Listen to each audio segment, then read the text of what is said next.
Corla, can I ask the Minister for Communications, Climate Action and Environment his plans for the rollout of rural broadband across County Wexford and make a statement on it? The National Broadband Plan is about connecting people in towns and villages across Ireland to high-speed broadband through the state-led intervention and commercial investment. The state-led intervention is progressing, with my department currently evaluating the bidder submission received last week, with the view to final tenders being received in 2018. In the interim, broadband rollout continues through significant investment by commercial operators to the value of €1.8 million per day. Thank you, Minister. I asked this question because of, I suppose, deep frustration felt by people down in Wexford.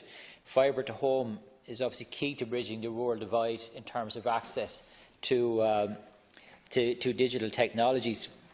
And we have, down in my own county in Wexford, there are consistent areas that are completely lacking in broadband access, and people are getting deeply frustrated, fed up and annoyed at this, and in particular it is holding back rural economies such as Wexford that has potential.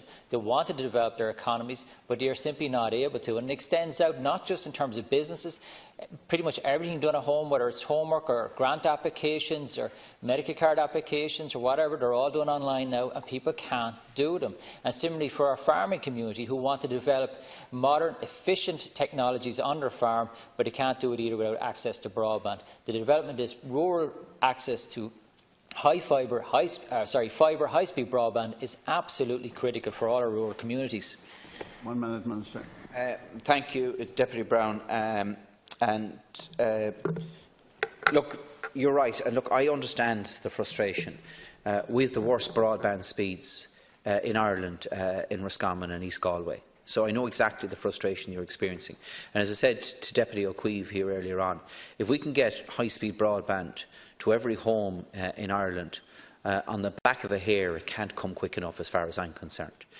Thank you, Minister, and I would certainly hope no local authorities are holding up the development of broadband, because it's absolutely critical to the development of any of our communities. And I think, Minister, you've explained very well and very clearly how this is going to happen, and I think in terms of how the mechanics are quite well explained. But I think that's probably adding even more to people's frustration, is to see this not as rocket science, but more bicycle mechanics, and they can't understand how it's not happening by now. As I say, particular areas, whether it's in Enniscorthy, Wexford, New Ross or Gorey, they all have areas that are blighted by lack of broadband, and I would certainly hope to see that developed as soon as possible for all of those areas, so that we can actually free up the rural communities to actually maximise their own talents, their own opportunities and their own ideas, which are being held back at the moment. Thank you, Minister.